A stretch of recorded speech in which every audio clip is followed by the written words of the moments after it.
Hi, everyone. Ed Bixby here from the Global Green Burial Alliance, and this is Spotlight Now. Today, I'm here with Susan Nesbit of Threshold Care Circle. Susan helped found the Threshold Care Circle in Viroqua, TCC, a nonprofit dedicated to educating and empowering individuals and the community to rediscover the traditional folkways of a home vigil and family-directed funeral. Susan also helped to spearhead the Driftless Green Burial Alliance, an initiative of TCC that exists to promote and develop natural burial options in Southwestern Wisconsin. In 2019, Susan attended the Conscious Dying Institute in Boulder, Colorado, for official training as the end-of-life doula. Susan then entered the Sacred Art of Living and Dying Center, completing the Art of Living and Dying one-year program, followed by a 2-year Anam Cara Soul Friend apprenticeship. Through all of these experiences, she has honed her craft, embarked on a profound spiritual journey, and learned to be a compassionate companion through the various stages of living and dying. So welcome, Susan. Thank you for having me, Ed. It's our pleasure. We're glad to have you. So why don't we get started by learning a little bit about how you got into the death care world and what might have inspired you to help co-found Threshold Care Circle and the Driftless Green Burial Alliance? Okay.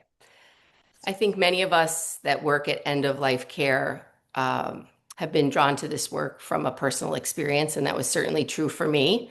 When my friend Freddie died in 2003, I was blessed to be at her bedside, and her mother asked to bring her home after she died. I immediately assumed that was illegal. I did not have any idea what I was getting into, but that's how I jumped into this work. So a small group of Freddie's closest friends ended up gathering and organizing, planning, and holding her home funeral.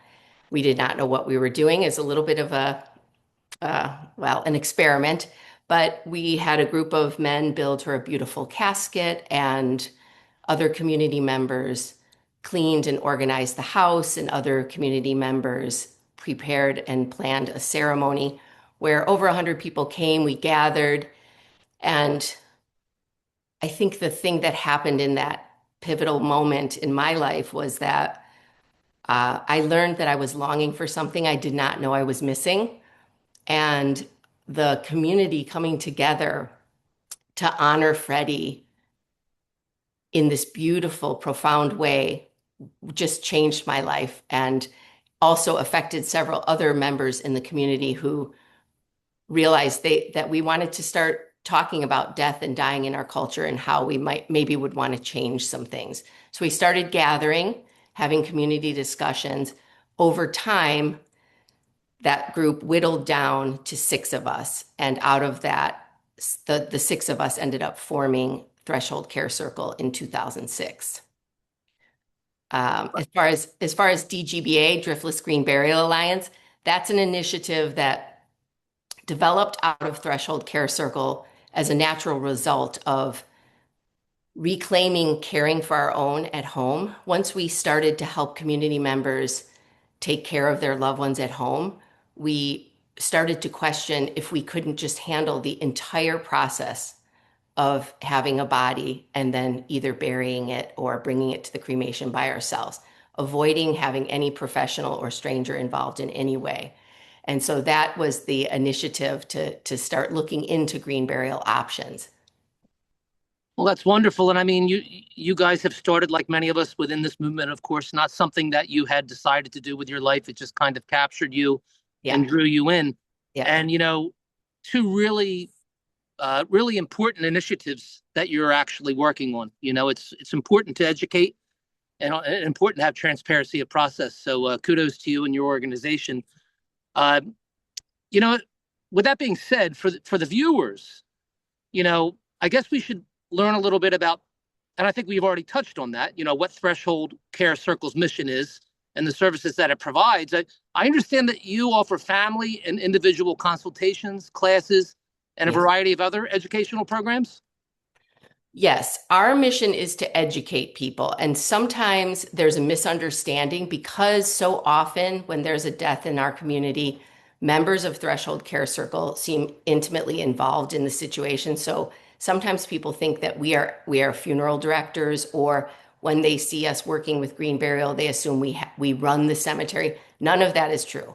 We are a 501c3. We are all volunteers. We do not take money for anything we do other than when we teach an all-day workshop.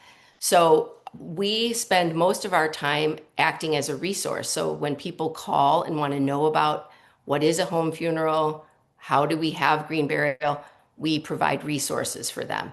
And that's really our mission, is to educate. We are not doing the work. I would say that in our community, because so often somebody in our group knows the person who has died, we end up being intimately involved. So it appears that we are helping, but mostly we're just teaching people how to do this work themselves.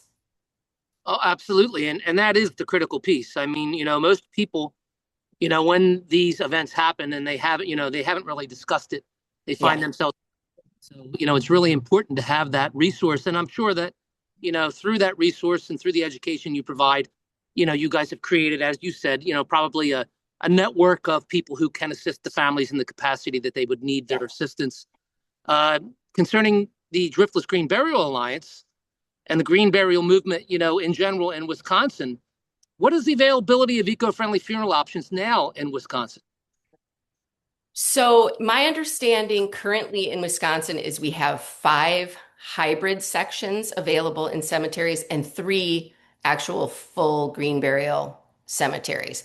But I believe that there are people working on this that we don't know about. And I say that because I know that DGBA, we're actively working on outreach and education for all of the rural small cemeteries around here that appear to be basically abandoned. And we've been trying to reach out to their cemetery associations to talk to them about ways that they can bring green burial to the land that's not being used anymore. So I'm sure there's other groups doing that, but so far that I know of, there's about 8 options in our state. Well, I must say that's actually very impressive. I mean, some states really don't have any at all, and Wisconsin's obviously forward thinking in this. And as you mentioned, there's probably many more that are probably practicing it and probably don't really quite realize it or aren't advertising it. Yeah, So, I guess the key to all of it, as you would well know, is for people to ask. It's simple. Simply ask your local cemetery. right. That's typically how you can get it. As an end of life doula, do you see a connection between your work and eco-friendly funeral services, and how do you feel green burials fit into the home funeral realm? Well, they go hand in hand. The doula work and home funeral work in particular go hand in hand. And I think that's because they both focus on simple, intentional, and low intervention end of care, end of life care.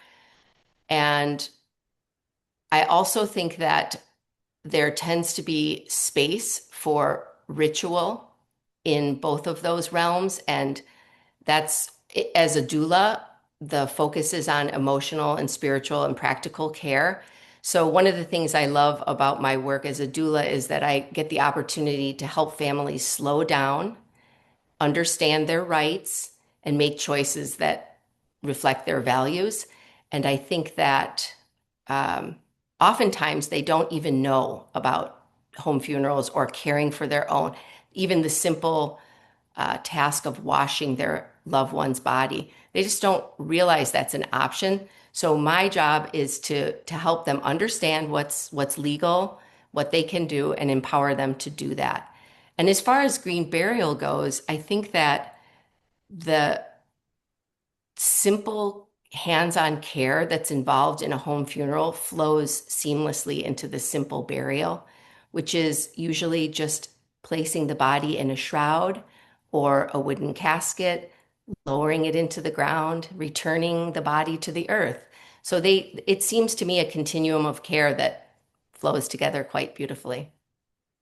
Absolutely, I would agree. And I think what all of us know who are within the movement itself is that we all have an innate ability to care for our loved ones in death. We just don't realize it. It's within Yeah, us.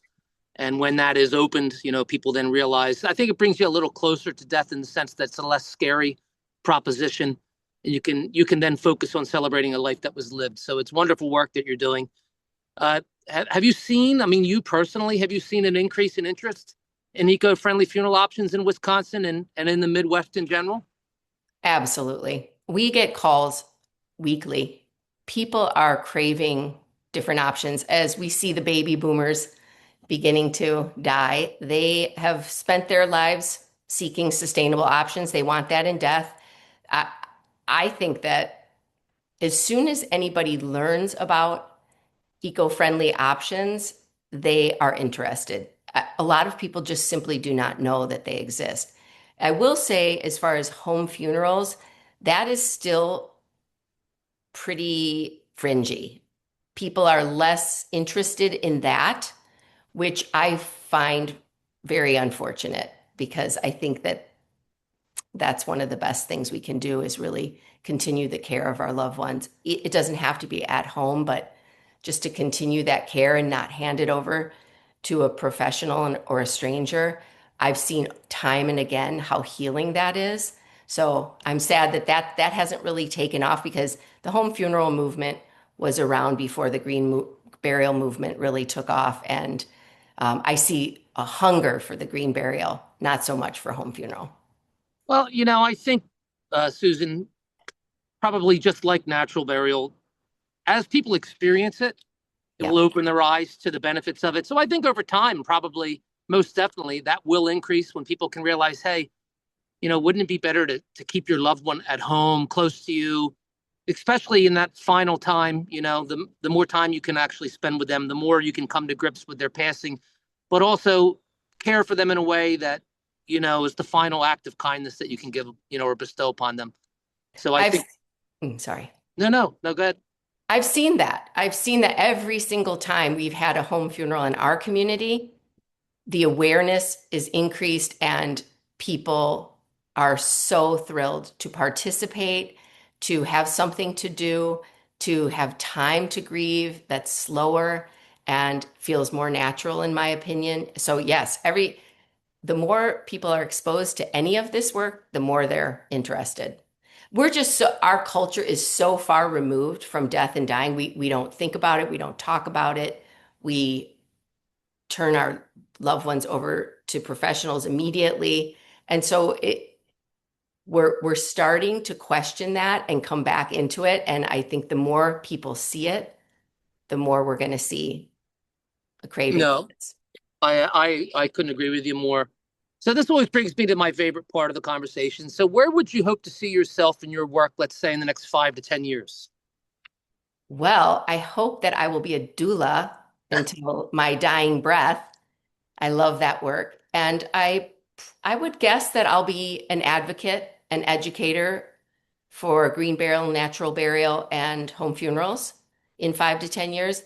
But I will say this, I do hope that in 10 years, the threshold care circle has dissolved because my hope is that our services won't be needed anymore because the community will have taken up the work and we won't be, will be obsolete.